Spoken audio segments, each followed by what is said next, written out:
এই জন্য আল্লাহ রাব্বুল আলামিন পবিত্র কোরআন কারীমে সূরাতুত তাওবার ৮০ নম্বর আয়াতে আল্লাহ রাব্বুল আলামিন বলেছেন, নবী পাক সাল্লাল্লাহু আলাইহি ওয়াসাল্লাম একদিন মসজিদে নববীতে সাহাবীদের সাথে আলোচনা করতেছিলেন।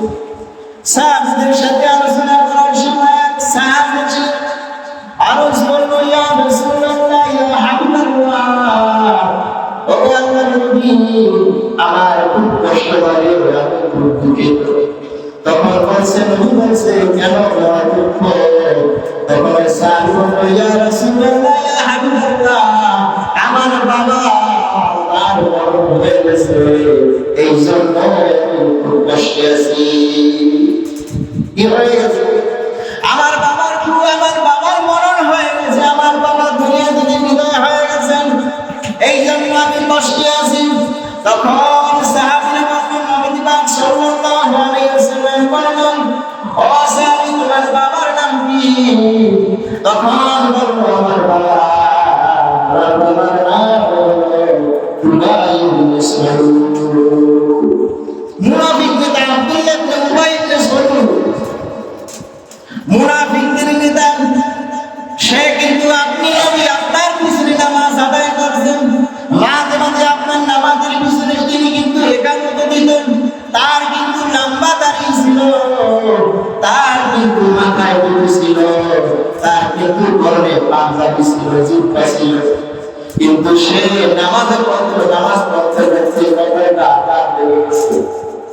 ওই আমার বাবা মারা গেছে, সে কিন্তু আপনার ভালো চায় না, ইসলামের অনেক ক্ষতি করছেন। যেমনি ভাবে তাবুকের যুদ্ধে নবী পাক সাল্লাল্লাহু আলাইহি ওয়াসাল্লাম যখন সাহাবীদের নিয়ে যুদ্ধে রওনা হলেন, তখন উবাই ইবনে সালুল কিছু সাহাবীদের নিয়ে তিনি কিন্তু যুদ্ধে যায় নাই, পিছন থেকে বেরিয়ে আসছে। তখন নবী সাল্লাল্লাহু আলাইহি ওয়াসাল্লাম তাবুক যুদ্ধ থেকে আসলেন। তখন তাদের নাম সামনে গিয়ে বলল, ইয়া রাসূলুল্লাহ, ইয়া হাবিবাল্লাহ, আমাদের এই সমস্যা হলে, আমাদের অনেক সমস্যা হলে, এই কারণে আমি যাইতে পারি না। এই কারণে কি যাইতে পারি নাই? ওই উবাই ইবনে সালুল নবীর অনেক ক্ষতি করছে, ইসলামের অনেক ক্ষতি করছে। তখন সমস্ত সাহাবীরা তারা দাঁড়িয়ে গেলেন। ওই উবাই ইবনে সালুলের সন্তান তিনি বললেন, আমার বাবা মারা যাওয়ার সময় নবী কিছু ওসিয়ত করে গেলেন। তখন নবী বললেন, কি ওসিয়ত করে গেছে? তখন বলল, আমার বাবা যখন মারা যাবে এর আগ মুহূর্তে আমাকে বলল, ও সন্তান, আমি ইসলামের অনেক ক্ষতি করেছি, আমি ইসলামের দুশমন ছিলাম, কিন্তু আমি মারা যাওয়ার পর আমার গোসল যেই দেবে তিনি বলে আমার নবী। বলল সুবহানাল্লাহ। আবার নবীকে দিয়ে আবার গোসল করাবার, সেই গোসল করাবার। তখন বলল, আমার নবীকে দিয়ে আবার সেই গোসল করবার। এই কারণে যে আমার মনে হয়, আমার নবী যদি আমার গোসল করায়, তাহলে আমার ওই গোসল করানোর পরে আল্লাহ রাব্বুল আলামিন আমাকে মাফ করে দিবে। এরপর দুই নাম্বার কাজ হলো, এই দুনিয়ার কোন কাপড়ের কাপড় দেওয়া হয়, পোশাক বানানো না, আমার কাপড়ের কাপড় দেওয়া আমি দিয়া কি দিয়া নবীজির জুব্বা মোবারক দিয়া। এরপর আরেকটা শব্দ হলো, আরেকটা কাজ হলো, ও সন্তান, আরেকটা কাজ হলো, যখন লাশটা রাখবা, ওই লাশটা রাখার সময় নবীজি হাত দ্বারা নবীজির উপরে লাশটা রাখে। আর একটা কাজ হলো, যখন জানাজা পড়াইবি, আমার নবী যেন আমার জানাজা পড়ান। কে পড়ায়? আমার নবী যেন আমার জানাজা পড়ায়। আমার নবী জানাজা পড়ার কারণে আল্লাহ রাব্বুল আলামিন আমাকে হয়তো মাফ করে দিতে পারে। সুবহানাল্লাহ। এই কথাগুলো বলার পর সমস্ত সাহাবীরা তারা বসা থেকে দাঁড়িয়ে গেল, বলল যে উবাই ইবনে সালুল তিনি ইসলামের এত ক্ষতি করেছে, কিন্তু তার জানাজা নবী কিভাবে পড়াইবে?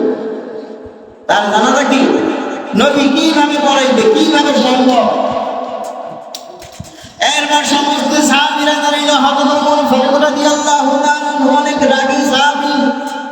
তিনি এমন রাগী সাহাবী, তিনি নিজে রাগে রাগে বলে উঠতেছেন যে ওই ইবনে সুলাইমের সন্তানদের মায়ের দিকে বলে চায় না, কিন্তু নবী সামনে মসজিদে এই জন্য কিছু বলতেছে না। নবীর উপরে তো কথা বলা যায় না। এরপর নবী পাক সাল্লাল্লাহু আলাইহি ওয়াসাল্লাম তার গোসলের জন্য গেলেন। গোসল দেওয়াইলেন, তার জুব্বা দিয়া তিনি তাকে কাপড়ের পোশাক পরে দিলেন। এরপর জানাজা দিলেন। জানাজা দেওয়ার পর যখন হাত তুলে দোয়া করবে, তখন আল্লাহ রাব্বুল আলামিন সাথে সাথে জিবরাইলকে পাঠাই দিল। জিবরাইল তুমি যাও, আমার বন্ধুকে জানিয়ে দাও, আপনি যদি 70 বার যদি তার জন্য দোয়া করেন, ওই দোয়া কবুল করা হবে না। ওই দোয়া কি কবুল করা হবে না। এই জন্য ওই আয়াতটা হলো সূরাতুত তাওবা 80 নম্বর আয়াতে আল্লাহ রাব্বুল আলামিন বলেন ইস্তাগফার লাহু 70 মাররা।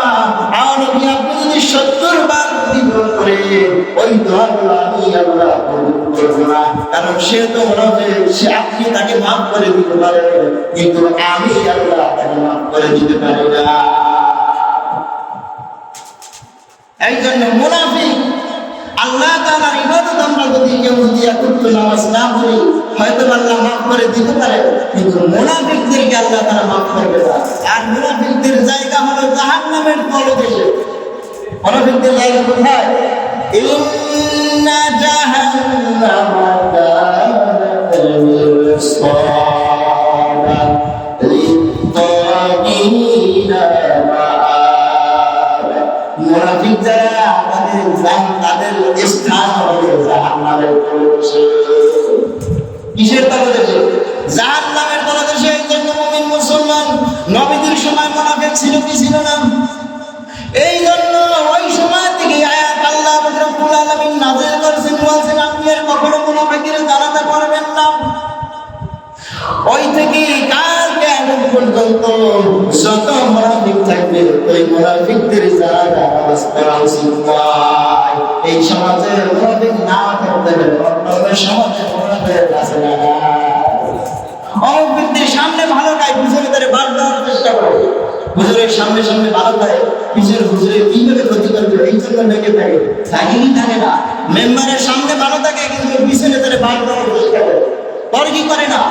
এই তারাই হলো মুনাফিক। আপনার সামনে বন্ধুত্ব করে, আপনার সামনে বন্ধু হয়ে থাকে, পিছনে তার শত্রুতা পোষণ করে। ঠিক কি হবে?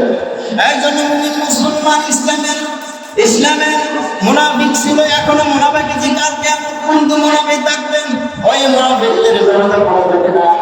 আর মুনাফিকদের জানাজা আমরা করেছি মেসাইয়া। তো হুজুর যদি জানাজা না পড়ে, আর হুজুরের চাকরি থাকবে না। ঠিক কিনা বলে? আর হুজুরের কি চাকরি থাকবে না? হুজুরের এক মুসলিম জানাজা করবে।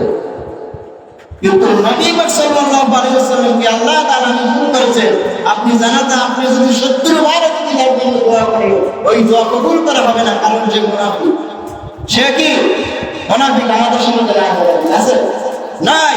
নবী পাক সাল্লাল্লাহু আলাইহি ওয়াসাল্লাম আর যদি মুনাফিকি কোনো খাসলা যদি থেকেই থাকে, তাহলে আজ থেকে এটা দূর করে দেয়। যদি মুনাফিকি খাসলা দূর করতে না পারে, তাহলে আপনার ইবাদত কখনো কবুল হবে না। নবী পাক সাল্লাল্লাহু আলাইহি ওয়াসাল্লামের সাহাবী হযরত আবু হুরায়রা রাদিয়াল্লাহু তাআলা আনহু বর্ণনা করেছেন, নবী পাক সাল্লাল্লাহু আলাইহি ওয়াসাল্লাম বলেছেন, মুনাফিকদের আলামত হলো তিনটা। কয়টা? মুনাফিকদের আলামত হলো তিনটা। অপর হাদিসে আরেকটি হাদিসে আরেক জায়গায় তিনি বলেছেন যে মুনাফিকদের আলামত হলো চারটা। এক জায়গায় তিনটা, এক জায়গায় চারটা। এক নাম্বার কথা হলো ইজা হাদাসা কাযাবা। এক নাম্বার হলো সে যদি কথা বলে, কথায় কথায় মিথ্যা কথা বলা। কথায় কথায় কি বলা? মিথ্যা কথা বলা। আমাদের সমাজে যখন এই আসে, যখন নির্বাচন আসে, তখন আমরা খালি কথায় কথায় মিথ্যা কথা বলে। ঠিক কিনা বলে? এই জন্য কথায় কথায় মিথ্যা কথা বলা, ওই ব্যক্তি হলো মুনাফিক। দুই নাম্বার আলামত হলো ইজা ওয়াদা খিলাফা। যদি যদি কোনো ওয়াদা করে, ওয়াদা করলে ওই ওয়াদার খেলাফ করে, ওয়াদা ভঙ্গ করে, ওই ওয়াদা ভঙ্গ করা হবে মুনাফিকের আলামত। কিসের আলামত? মুনাফিকের আলামত। আমরা তো কথায় কথায় ওয়াদা ভঙ্গ করি। একজনের টাকা 10 টাকা নিলে অমুক কিন্তু মরে, অমুক কিন্তু দূরে কথা, বর্ষা বলছে ঠিক কিনা বলে। তাহলে এরপর নির্বাচন আসলে নির্বাচনের আগে মেম্বার সাহেবের, মন্ত্রী, এমপি কত ওয়াদা করে, আমি অমুক করবো সমুক করবো, নির্বাচন কালে নির্বাচন কালে কি আর নাই। তখন জিজ্ঞাসা করা হয়, তখন বলে নির্বাচনের লোক লাগে না, ঠিক কিনা, সত্য কিনা? ইজা ওয়াদা খিলাফ। 2 নম্বর আলামত হলো আপনি ওয়াদা খিলাফ করা। এটা হলো কিসের আলামত? মুনাফিকের আলামত। 3 নম্বর আলামত হলো